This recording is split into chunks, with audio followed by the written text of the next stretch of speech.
Let's see where it goes. Shabbat Shalom. Amen. Parashat VaYigash. Baruch atah Adonai Eloheinu melech haolam asher kedeshanu b'mitzvotav v'tzivanu la'asok b'divrei Torah. Blessed are you, Adonai, our God, King of the universe, who has set us apart, commanded us to occupy ourselves in the words of your Torah. Amen. Parashat VaYigash, Bereshit 44:18. VaYigash elav Yehuda. Then Yehuda came near to him. This is very important that Yehuda is drawing near. This is not easy for Yehuda to draw near. In a sense, whoever's drawing near based on all we've been reading, everything that we've been seeing, to draw near or to get close to or ask something of the Pharaoh or the Pharaoh's second in command would be, you could almost just die from just approaching. Okay, so the very fact that he's approaching and what he's going to be saying is in itself very dangerous. But as we see, and as we see through this parasha, that the sin that they started off with is because of their love for one another. We're going to see that it covers all the sin. So their teshuvah covers the sin. The sin becomes merit. The sin becomes something of greatness because of their change, of their desire to love their brother as themselves. And we see this in his action. We see them stepping up, and they all come back. They could have just left, like Simeon. They could have left Simeon. Okay, well, we'll come back for.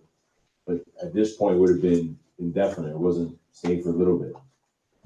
So we see this, and it turns into a blessing because we see in 47:12. This is a nice short parasha. And the climax and the conclusion of this beautiful movie that we've been watching, and today we get to somewhat conclude. 47:12, it says, then Joseph provided, sustained his father, his brothers, and all his father's household with bread, according to the number in their families. The word there is VaYigash. He sustained, the word is quoted, to contain, to hold, to maintain, sustain, protect, defend one's cause. In Psalms 55, it uses this same word. And it's once I read the verse, we can connect the two and you can understand how beautiful its word is.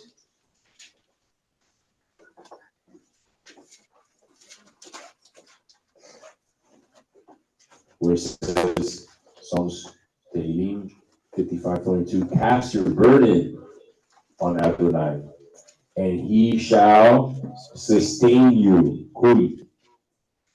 He shall never permit the righteous to be moved. But you, O God, shall bring them down to the pit, the opposite side, to those that go against you, of destruction. It's beautiful that this same word, since we're talking about the one Yosef that is sustaining us, we've been studying and seeing that this Yosef is a shadow picture of Mashiach, Yeshua. Where the same way Yosef says, I need Yosef, I'm Yosef. One day we will hear, I need Yeshua. I need Mashiach Yeshua. And this is a beautiful, this same word of the one that sustains us is found in the blessing in the book of Ruth. The book of Ruth 4:15. And in just the context, I'll read from 13. It says, so Boaz took Ruth, and she became his wife. And when he went to her, Adonai gave her conception, and she bore a son. Then the woman said to Naomi, this is the one blessing we see after the birth, which will be the lineage of Melech David, Mashiach Yeshua. It says, blessed be Adonai, who has not left you this day without a close relative. And may his name be famous in Israel. And may he be to you a restorer of life and a nourisher. This is the word cool. The sustainer of your old age.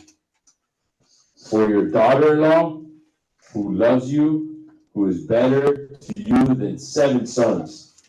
And they can't stop by connecting the 7 times the righteousness, has borne him. Then Naomi took the child and laid him on her bosom and became the nurse to him. Also, the neighbor woman gave him a name and saying, this is a son born to Naomi. And they called his name Ovid. He is the father of Yesse, the father of Melech David, King David. Now, this is the genealogy of Peretz. Peretz begot Hebron. We have the whole genealogy always to David, starting from Peretz. And this is beautiful because we see that all these connections, these words, through the line of Joseph, the heart of Joseph, is found in the line of David. And he does sustain us. He does provide for us. He gives us everything that we need in this time. And that is what happens when we do what the name of this parasha is, VaYigash, to come near, to draw near to you. You draw near to him, he will draw near to you. You have to take that first step in dance. Yeah. It's a powerful Torah portion. Right? Tearjerker for sure. When you're seeing all the parallels of Messiah and his suffering, but his love is unwavering. The brother that doesn't judge his brothers for their mistakes that they did against him. That's a real difficult challenge that I think everyone has a struggle with. If somebody attacks you, betrays you, hurts you, and it's someone you love, and to forgive them and to only have their well-being in mind, it's different from the enemy. We're talking about love. This is a real reflection of love. So we all understand that Joseph is a foreshadowing of Messiah, right? So who's Judah? Represents the Jewish community as a whole, or the leadership at the least, because he has all his brothers. So we have this phrase that we see, VaYigash, and he approached. The way it's translated in this version, it says he came near. This term means to kind of intercede in a way, like you're putting yourself at risk. Consider the fact that he doesn't know Yosef is Joseph. He thinks he's the ruler of Egypt. He's accused him of being a spy. He's already incarcerated one of his brothers. And now he's saying, I'm going to incarcerate your other brother. So in the past, we learned that Reuben, as the original firstborn, should have stepped up when they were going to sell Yosef. He didn't go through with the full leadership role. He did a move like Lot. We talked about that last week, where he didn't offer his own life. He offered a compromise. But there's a time to compromise with brethren, but there's a time not to compromise. When something is evil, when something is wrong. He compromised. Judah also compromised. He did a little more effort to try to save Joseph, but not enough. So in this point, Judah's all in. We ended the last week's Torah portion. He's putting his life on the line for Benjamin. And now he's reiterating, I'm not going anywhere without Benjamin. I'm putting myself in his place. You do what you want with me, but you're not going to touch Benjamin. And in a prophetic way, we went over how Benjamin reflects the believers in Messiah who are still within the Jewish community, The children of Yosef represent those who are returning or being grafted in. But Judah, as the leadership of the Jewish community, those who have not had the revelation of who Yosef is at that point in time, but they still have a relationship with the Father. This is the message that's being expressed, and there's a key point that I want us to, what's the reasoning behind all this? In 45:5 it says, "But now do not therefore be grieved or angry with yourselves because you saw me here. For God sent me before you to preserve life." Again, we know the famous passage of Messiah where he says, "No man takes my life. I give my life so that I could ransom many." I'm paraphrasing. So, often people try to attack those of us who return the Torah and say, "Oh, those who keep Torah killed Messiah." That, in my opinion, is a reflection of someone who has not repented. Because if you've repented, then you realize your sins are the reason that Messiah needed to die. And you haven't studied scripture because Messiah says, "No man takes my life. I give it freely." He said to Pontius Pilate in his face, he said, "You have no authority over me except what was given to you." I could call down, snap my finger, and smash all the Romans right now. I'm paraphrasing, but he literally told him to his face that he could call his armies down if he wanted to. And he chose not to because it had to happen. Now, this is where we're told that this has to happen. In order for Yosef to preserve life. Up until that point, whose lives are being preserved by Yosef? Everybody. Everybody. Every Egyptian who was willing to recognize the true God. Because consider the fact that when Yosef is giving the interpretation of the dream originally to Pharaoh, Pharaoh has a bunch of heathen witches and New Age scientists, whatever you want to call it from the time. The top of the cream of the crop, the top of the food chain when it comes to any type of spirituality or knowledge. And nobody can resolve the issue that he's dealing with except for this man. And Pharaoh says the Spirit of God is in this man. And anybody who listens to this man is recognizing that. The people from the nations who recognize the true God are receiving salvation from death because they put their trust in this man who was necessarily rejected by his brethren in order to save lives. And then when you get to verse 7, and God sent me, 45:7, and God sent me before you to preserve a posterity for you in the earth and to save your lives by great deliverance. But the word posterity is not the word posterity, it's the word remnant. To preserve a remnant for you. What remnant? The remnant that we see that leaves with Moses years later, because it's not just Hebrews. There's actually more non-Hebrews, non-ethnic Hebrews that lead. Now, the core is always the natural branch. But what was the purpose of the natural branch in every exile, even if it was caused through mistakes and errors, was to add to the family. Yes. To bring more souls in, to be fishers of men. Who got that original blessing? Well, we'll leave that for next week. But the idea is this.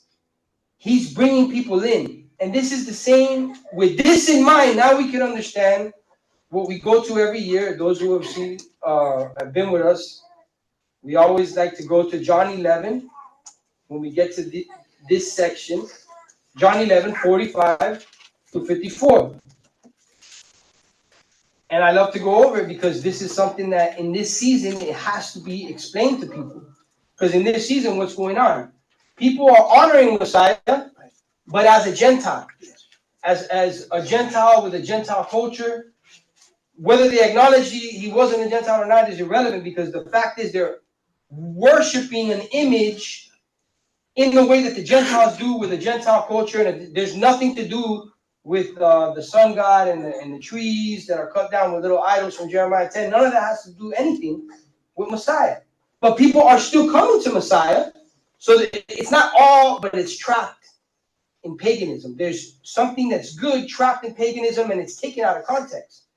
So there's a connection here in 45, 11, John 11:45. It says, then many of the Jews who had come to Miriam, the mother of Yeshua, and had seen, or it may have been one of the two sisters, we'll just say Miriam, and had seen the things Yeshua did, believed in him. That's the point. Many of the Jewish people believed in Yeshua, but some went away to the Pharisees and told them the things that Yeshua did. Then the chief priests, this is the party of the Sadducees, Acts 5:17 verify that, and the Pharisees, so now the whole gathering of council, this is the Sanhedrin, these are the two political parties. There's the equivalent of Democrats and Republicans in our country. They're not friends, but they have to come together because this is the political process. Gathered a council and said, what shall we do? For this man works many signs. If we let him alone like this, everyone will believe in him. Everyone who? There's no Gentiles being preached to. All the Jewish people will believe in him. So who's responsible right now and talking about turning Yeshua over is not the people. It's not the Jewish community. It's the political leaders. And the Romans will come and take away both our place and nation. Did that happen? Did they not have a valid point? Did that not happen? Did the Romans not come and paganize the movement?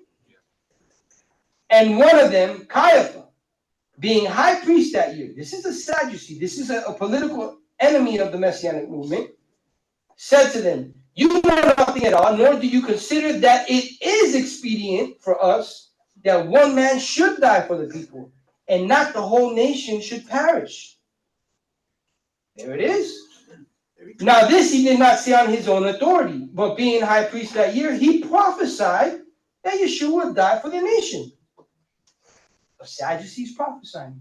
Adonai chose to use this corrupt individual, and he still spoke prophecy, like Bilam did, for example. Adonai can use who he wants. And not for that nation only. Oh, wait a second. And not for that nation only, but also that he would gather together in one, Ben Elohim, the children of God who were scattered abroad. This is the same language we just read from Joseph. Not just to save his brothers, but to save a remnant from all people. Then from that day on, they plotted against him to kill him. Therefore, Yeshua no longer walked openly among the Jews, but went from there into the country near the wilderness to a city called Ephraim. Just a coincidence, guys. And there he remained with his disciples. Now, to end this, here is a revelation that when the decision is made, someone has to die for the nation in order to put a stop to this Roman aggression. Now, I'm not saying that Caiaphas was a good guy, because he was obviously, they didn't believe in resurrection. They didn't believe in putting a Davidic king. They were loyal to Caesar. So they were in the wrong, clearly. But he had enough common sense to know that there's a prophecy of one who must be sold to the nations for the greater good of the nation, to save the nation, and that this would bring in a great gathering of those who are on the outside. And this is why Yeshua from that point in time was not openly preached among the Jewish community, not openly, except for the moments that the Spirit came upon Kepha and he did what he did, or Yaakov for that matter, but not openly in the sense of they couldn't just go out and about without expecting persecution. They had to be cautious. They had to move in the Spirit and know when and where to do things. And he's in Ephraim. What does Ephraim represent? The adoption. Those who are on the outside that need to come back inside, literally or metaphorically. Now, with this in mind, Judah represents what? The leadership of the Jewish community. Yeshua says, you will not see me again until you say, blessed is he who comes in the name of Adonai. But what triggers the Jewish leadership to have a zealousness that we hear about in Romans 11? Because a paganized Christian world is not going to cause any zealousness. Idolatry is not going to cause any zealousness. When they see an authentic movement, messianic movement, that is zealous for the Torah, like these individuals were, like these Jewish disciples of Yeshua were, zealous for the Torah, then the leadership will be provoked to zealousness. You're going to let all these guys who are assimilated, and some of them aren't even Jewish, and they're zealous for our God and our Torah and our feasts. That's going to be a good provocation, and that's going to cause a reconciliation. But what triggered that was when, on the side of Joseph to reveal himself to Judah, was when they were willing to give their life for their brother, even though he wasn't their favorite. Benjamin is not their favorite, he's dad's favorite. So this is something that we see now. When we get to, I'll finish it with this. I wanted to tie it in with Ephesians 4:11 and 12. It says, and he himself gave some to be emissaries, some prophets, some for evangelists, and some for shepherds and teachers, for the equipping of the saints, for the work of ministry, for the edifying of the body of Messiah. Who's the body of Messiah? All of us, the people. So we represent Messiah. As long as we are dressed like pagan, heathen Romans, then we have the Messiah presented as a pagan, as a heathen. Right. And our people will never accept a pagan or a heathen like that to be Messiah, because that's not who Messiah is in his actuality. And this is why he seals this off with verse 17. This I say therefore and testify in the Master, that you should no longer walk as the Gentiles walk, in the futility of their mind, having their understanding darkened, being alienated from the life of God. That's the definition of a Gentile. That is part of the testimony when you come out of that. Don't pretend you're from a lost tribe if you're not. Part of your testimony. But if you've come into the faith and you're a new man, what does he go down to say in verse 22? Read the whole section. That you put off concerning your former conduct. The old man which goes corrupt according to the deceitful lust. Things like the Christmas tree, things like that. I don't condemn people for doing things, but it's an opportunity to preach to them what our job is and what we should be doing. We could have fellowship to a certain degree, but we can't compromise on certain things either. And each of us have to be sure in our mind and know what our job is. And our job is what? To represent the authentic Yeshua. And when we do that and remove little by little each layer of paganism, little by little it is us who tell our Jewish brothers and sisters, I am your brother yourself. Shabbat shalom.